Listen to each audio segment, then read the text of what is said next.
Estamos começando agora o programa Você, o Consumidor, aqui na TV União, canal 11.1. Eu me chamo Gabriela Maciel, sou apresentadora e advogada também. Bom, a TV União é uma TV jovem de cara e de coração e eu tenho certeza que você já sabe disso. Hoje, no programa, nós estamos recebendo um entrevistado, um convidado, que é o Dr. Caio Medeiros, que é muito especial, ele é médico e vai conversar um pouquinho com a gente. Boa noite, doutor, tudo bem? Boa noite, é um prazer estar aqui na TV União. Bom, a satisfação é toda minha, a satisfação é toda da TV União e eu tenho certeza que a sua contribuição vai ser muito relevante. Sinta-se à vontade, é muito bem-vindo. E antes mesmo de começar a entrevista, né, já estava falando para ele que pode voltar outras vezes, vai ser um enorme prazer. Obrigado. Eu fico muito agradecido por essa retomada aí e provavelmente eu virei sim, com certeza. Que bom. Doutor, então vamos lá, comece um pouquinho falando pra gente sobre a sua história. Quem é o Caio Medeiros? Caio Medeiros. Esse rapaz, ele veio lá de Natal, no Rio Grande do Norte, uma cidadezinha que fica bem na beiradinha da esquina do Brasil. E lá eu nasci, tive minha infância, minha adolescência, me tornei médico também. Então fiz 3 vestibulares para poder conseguir essa vaga na faculdade. E me tornei médico pela Faculdade de Medicina da Universidade Federal do Rio Grande do Norte. E uma coincidência que eu sempre conto é que eu nasci na maternidade onde eu fui estudar. Então eu nasci na maternidade Januário Sico. E aí quando eu fiz a minha pós-graduação, que é a residência médica, eu fiz em ginecologia e obstetrícia nessa mesma maternidade. E o Januário Sico, ele foi um obstetra muito famoso na cidade, no comecinho.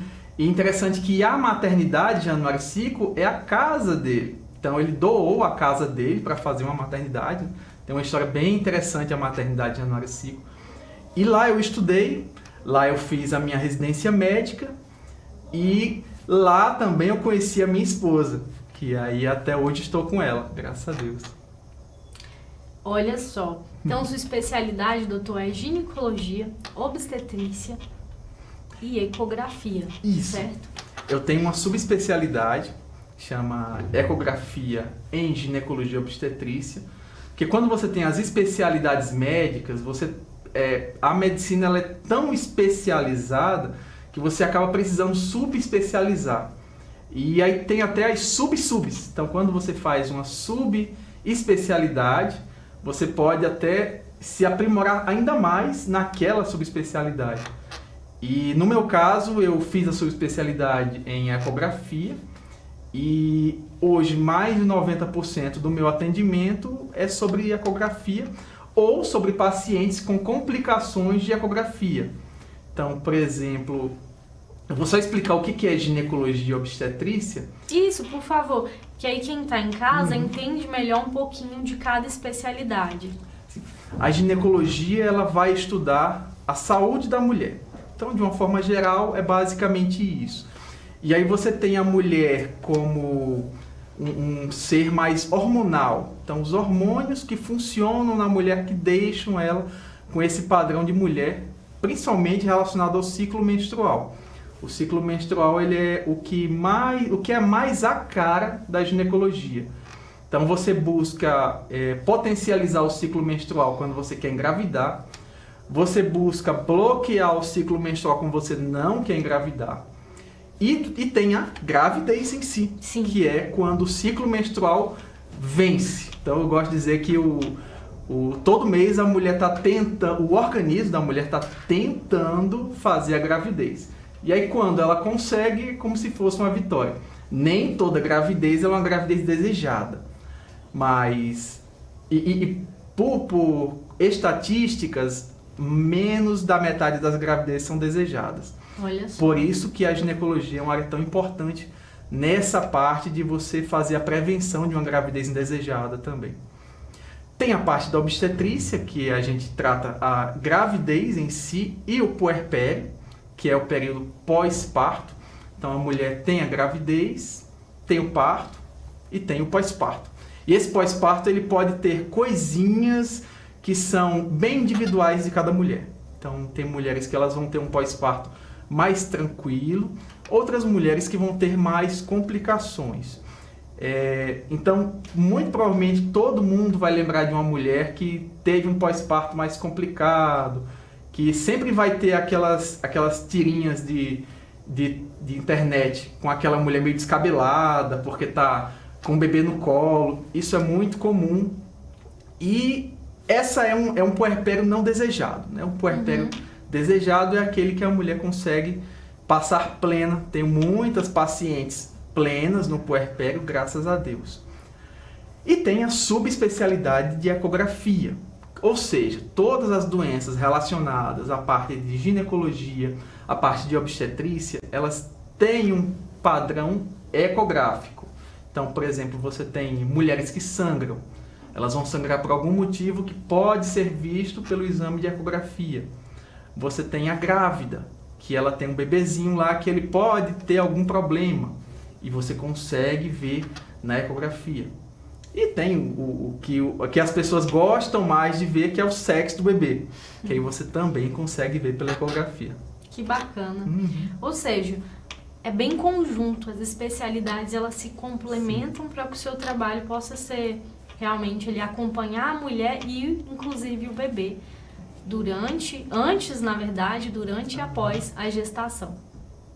Doutor, outro ponto importante, assim, você é ginecologista, e a gente sabe que as mulheres, elas precisam se cuidar de um modo geral, com relação à saúde, e tem muitas mulheres que têm esse pensamento, eu vou ao ginecologista, eu vou ao médico se eu estiver sentindo alguma coisa. Então, gostaria que você comentasse um pouquinho sobre, dando uma dica mesmo para as pessoas que estão em casa, quais são os cuidados básicos que às vezes as mulheres têm que ter e não sabem, e a periodicidade que ela precisa ir ao médico. Então, essa é uma pergunta das mais frequentes e nem todo mundo sabe. A mulher, ela, desde a fase de criança, ela já deve procurar o ginecologista. Então, existe a subespecialidade ginecologia pediátrica. Então, tem um ginecologista que ele se subespecializa em atender crianças e adolescentes. E também tem o começo da adolescência, que ela vai trazer muitas novidades. Às vezes a família não é tão verbalizada sobre esse assunto, não chega aos ouvidos da menina sobre informações sobre menstruação, informações sobre ciclo menstrual, e ela pode ser pega desprevenida. E às vezes até a própria mãe da menina não teve esse traquejo com a menina. Sim. Então é uma coisa que hoje o ginecologista está ali para dar uma tapada desses buracos que ficaram faltando na parte de educação sobre a parte ginecológica da menina. Então eu acredito que a consulta ginecológica da adolescente ela é fundamental, principalmente nesses casos de meninas que elas não têm um feedback familiar tão bom. Outra coisa importantíssima são os altos níveis de gravidez na adolescência. Então muitas vezes a mãe ela vê aquela criança como uma criança, que não pode gerar crianças. E o ginecologista, como está de fora, ele tem uma visão mais médica. Então ele consegue ver, poxa, você já menstruou, logo você pode engravidar. Exato. E aí, se a menstruação veio, a gravidez pode vir também. E o ginecologista tem que estar pronto para poder perceber isso, o momento exato de você perceber quando ela vai começar uma vida sexual e quando ela deve começar a prevenir. Então, é muito importante ter um relacionamento bem perto da criança. Eu, com minhas pacientes, eu sempre deixo contato, sempre deixo um retorno para que elas possam me mandar mensagens quando for necessário. E com adolescentes eu faço isso também. Então, quando eu atendo adolescentes que não começaram a atividade sexual, eu já passo para elas, olha, quando você decidir começar, me avise pelo amor de Deus. Sim. E aí elas me avisam, né, graças, e aí não tem o índice de gravidez indesejada nas minhas pacientes é praticamente zero. Então eu fico muito feliz com isso. Na mulher adulta, ela vai ter outras necessidades. Então, ela já vai ter um ciclo menstrual amadurecido. Muitas mulheres elas vão ter ciclos que têm periodicidade. Muitas mulheres vão ter ciclos bem definidinhos. E aí isso facilita em algumas coisas nela e eu posso ajudá-la a entender como é que funciona o ciclo.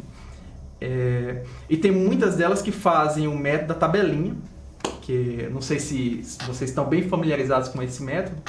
É um método de você observar o seu ciclo menstrual e saber o momento que você não pode de jeito nenhum ter relação sexual. Então, quando você tem o ciclo, você tem um período do ciclo que é mais arriscado de você engravidar. Claro que qualquer momento do ciclo menstrual você está passível de uma gravidez. Sim. É tanto que já tive pacientes que falaram, não entendo porque eu engravidei, pois estava menstruada. E isso é um tabu, porque muita gente pensa que só engravida se não estiver menstruada, mas existem casos. Então, é importante saber dessa parte para minimizar os riscos sobre a gravidez indesejada e começar uma contracepção, né, naquelas que já estão tendo vida sexual. Tem também as mulheres mais velhas, que são aquelas que estão se aproximando da menopausa. É um período da vida chamado climatério. Muitas vão começar sentindo calores, queda de cabelo, a pele fica mais irregular, ela tem mais sensibilidades, a vida sexual não está tão agradável. Então ela começa a precisar se adaptar a essas mudanças da vida. E aí essa nova adaptação dela, ela fará junto com o ginecologista que precisa estar lá para dar as dicas. Já tive muita paciente que fez coisas horríveis. Então ela via que passar manteiga na região íntima ia resolver alguma coisa. E depois que ela me conheceu, graças a Deus, ela nunca mais fez isso. Mas... As que estavam na menopausa? Isso. Estavam... Uhum. Ela tinha uma pouca... No caso dessa paciente em específico, ela tinha pouca lubrificação. Sim. E aí ela resolveu passar manteiga na região íntima. E foi catastrófico. Então... Pode gerar até uma infecção, algo nesse sentido? Sim, sim. E pode gerar também alergias, pode gerar ardência, pode piorar a sensação que ela estava querendo, né? Que é uma sensação de prazer, vai todo o contrário. Ou seja, no caso então, tem muitas pessoas que, visando isso, que o senhor entrou nesse ponto, às vezes quem está em casa pode ter essa dúvida. Visando uma melhora da atividade sexual, vai a um local, compra um lubrificante, alguma coisa assim. Então é interessante ela se orientar com o médico primeiro, para verificar se aquele produto ele pode ou não ser utilizado. É mais ou menos isso? Isso. Porque existem produtos de uso sexual que eles não têm compatibilidade com o uso de camisinha, por exemplo. Então, apesar de que o uso da camisinha atualmente está muito baixo, então são poucos os casais que usam, mas quando você usa camisinha, que você usa concomitante a um produto, um lubrificante, por exemplo, lubrificantes tipo vaselina, você não pode usar camisinha junto com vaselina. Isso é uma combinação que muita gente usa e às vezes a pessoa não se atenta a essa informação. Que o uso da vaselina concomitante com a camisinha aumenta o risco da camisinha romper. E aí você vai ter uma gravidez indesejada, você vai ter uma exposição a doenças sexuais. Que não é o que se busca, né? E doutor, os métodos contraceptivos, a gente tem aí os preventivos, né? E a gente tem, por exemplo, pílula do dia seguinte. Comenta um pouquinho sobre esses métodos contraceptivos. Lógico que cada caso é um caso, né? Mas o que o senhor recomenda mais para quem está em casa ficar ciente? Como eu tenho um Instagram bem ativo... Pode falar o seu Instagram, fique à vontade. Meu Instagram é o @medicaio. Quem quiser me seguir, fique à vontade, MEDICAIO. E aí eu sou bem ativo no Instagram, e uma das perguntas que me fazem, assim, top 10, top 3 essa pergunta, é qual é o melhor método? Então essa é de praxe. E na verdade, eu sempre dou a mesma resposta, porque na verdade só tem essa resposta. Não existe um método melhor do que os outros. Existe um método que vai se encaixar na sua realidade, no que você busca como métodos contraceptivos. Os métodos contraceptivos, que são os métodos de evitar filhos, né? Sim. Pílula, injeção, os dispositivos intrauterinos, também chamados de DIU, é bem comum chamar, muito mais comum chamar de DIU do que dispositivo. Tem também os menos comuns, que são o adesivo, que ele é colado na pele, o anel vaginal, que ele é uma argolinha de silicone que é introduzido na vagina da mulher. Tem o diafragma, também que é bem menos comum. E tem o implante hormonal, que ele é colocado no braço da pessoa. Ele fica ali, colocado pelo próprio ginecologista. E ele tem uma duração de 3 anos. Então, por 3 anos, a pessoa coloca aquilo e fica evitando filhos. Tem outras vantagens não contraceptivas, ou seja, ele lhe dá coisas além de evitar filhos. Por exemplo, ele pode diminuir o fluxo menstrual. Então, pessoas que têm muita cólica vão ter uma melhora disso. E uma coisa que eu acho a melhor parte dele é sobre a TPM, que ele dá uma reduzida na TPM. Sim. Então, você não precisa ficar tomando um método todo dia, não precisa ficar aplicando injeções dolorosas todo mês. Você usa aquilo ali, passa 3 anos e melhora a TPM, melhora a parte do fluxo menstrual e das cólicas. Então, eu acho importante a gente passar essas informações para a pessoa e a pessoa filtrar no que ela quer. Ela fala para mim, eu queria um que melhorasse as minhas espinhas, eu tenho muita espinha. Então eu ia filtrar os que melhoram as espinhas e dizer, esse, você vai ter uma vantagem sobre as espinhas. Ou então ela me fala, não, eu gostaria de um método que eu me despreocupasse. E aí eu falaria dos métodos de longa duração. Então tem métodos que você usa por 3 anos, por 5 anos, por 10 anos. E aí você poderia ficar com o mesmo método, esse longo de tempo, muito prático, não vai... As pessoas que têm uma vida muito corrida, elas às vezes esquecem de tomar uma pílula, por exemplo. Então chega meia-noite e lembra, meu Deus, esqueci a minha pílula.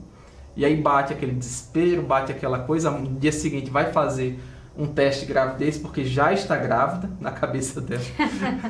E aí esses métodos de longa duração, eles servem para isso, para você ter uma vida mais prática, uma vida mais tranquila e sem essas preocupações, né? Excelente. E é do perfil da pessoa. Já tem pessoas que têm o perfil, não, eu tenho que usar minha pílula porque eu estou acostumada, já são 10 anos.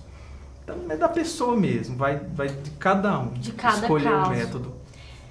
E aí, relacionado a essa questão da obstetrícia, né? Esse assunto aí interessante, que é a mulher, a concepção, né? A mulher carregar uma criança e tudo mais. A gente sabe que tem toda uma carga emocional. E, inclusive, as mulheres ficam muito ansiosas para saber o sexo do bebê. E eu gostaria que você comentasse um pouco sobre isso, a partir de que momento a mulher pode descobrir o sexo do bebê, se isso é saudável para ela. Às vezes, por exemplo, no primeiro mês, já quer saber, às vezes nem recebeu a notícia direito e já quer saber o sexo. Então, o que você entende dessa parte da ansiedade da mulher e também a partir de que momento que ela pode descobrir o sexo, etc. E essa é uma pergunta que ela vem com alguns dissabores às vezes. Já vou contando até a parte da polêmica disso. Tive um caso de a colega, ela faz ultrassom também, e ela fez o exame e já começou pegando uma parte do exame que era a região do sexo. E ela, nossa, parabéns, você tem um rapaz. Aí a mãe olhou para ela assim, não, doutora, não era para me contar. Olha só. Aí ela ficou no chão, aquela coisa assim, ai meu Deus, e agora? A paciente não queria saber. Não queria saber, e ela acabou contando, mas enfim, existe uma coisa hoje muito difundida. Às vezes ela queria fazer uma surpresa, uma festa, um chá de revelação. O chá de revelação, que é o que está muito difundido agora. Então, todo mundo está fazendo, é uma coisa, eu acho que não tem nem 5 anos que está essa moda de chá revelação. E aí a primeira pergunta que eu faço, por já estar calejado nessa área, eu olho para a mulher, e aí, você já sabe o sexo? Não. Você quer saber? Ela dá aquele sorrisinho e fala que quer, que não quer, enfim, que vai fazer o chá, ou então que você anota para mim, ou então que só fale para minha colega. Sim. E é um momento bem assim, de aproximação do paciente, né? Essa coisa mais calorosa de você já começar a fantasiar sobre o sexo, bebê e tudo. De forma médica, o sexo ele começa a ser formado já no comecinho de tudo. Só que ele vai terminar a sua formação mais para perto do segundo trimestre de gravidez. Então, os primeiros 3 meses, o sexo bebê ele não é definido. Ele vai desenvolvendo e aí para o segundo trimestre, aí já começa um sexo formado. Sim. Que dá para ver pelo ultrassom. Então, você vê aquele sexo e consegue dizer, isso aqui é um menino, isso aqui é uma menina. No 3º mês, que é antes de você ir para o segundo trimestre, no finalzinho do 1º trimestre, existem técnicas ecográficas de você conseguir olhar e, por método de angulação do broto genital do bebê, você consegue dizer se aquele bebê é menino ou menina, mas não é 100%. Então, muitas pessoas, elas nessa fase, ainda estão no 1º trimestre, elas fazem chá revelação, existe uma chance perto de 10% de falha.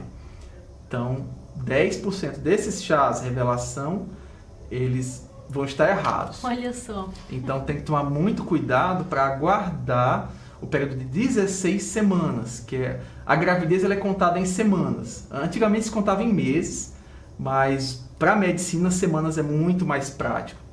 E aí, a partir de 16 semanas, você consegue dizer se é menino, se é menina. Existe um método laboratorial, ou seja, você pega o sangue da mãe, e aí pelo sangue da mãe você faz um estudo e consegue dizer, a partir das 8 semanas de gravidez, se é menino ou menina. Que é o famoso teste de sexagem fetal. Sim. Foi muito popularizado em programas de TV, né? E atualmente ele é disponível para a população em geral. Então, quem quiser fazer um teste de sexagem, só dá o braço e faz. É bem simples. Muito interessante, doutor. Muito interessante. É um tema rico, tem vários assuntos. Sim. A gente só vai precisar chegar ao final por conta do tempo do programa, mas antes disso, eu gostaria que o senhor deixasse um recado final para quem está em casa. Então, foi muito obrigado por ter me convidado a estar aqui no programa da TV União. Fico muito feliz de estar podendo conversar com vocês que estão aí do outro lado. Eu sou Caio Medeiros, sou ginecologista, obstetra, faço ecografia também, trabalho na Samambaia, tanto no SUS como no particular. E a parte que eu me interajo mais é pelo Instagram. Então, quem quiser entrar em contato comigo, mandar perguntas, ter mais conteúdo no meu feed, vocês podem entrar lá no @medicaio, que eu ficarei muito feliz de poder... E falem que vocês vieram pela TV União, que aí eu vou saber as pessoas que vieram porque assistiram ao programa, né? Que bacana. Doutor, muitíssimo obrigada pela participação. Agradeço. Volte mais vezes. Depois vamos ver uns temas bem interessantes aí pra gente aprofundar, porque eu tenho certeza que é de interesse de quem está em casa. Tá bom? Muito obrigado. E você que está aí, a gente vai chamar um intervalo rapidinho, mas logo estamos de volta.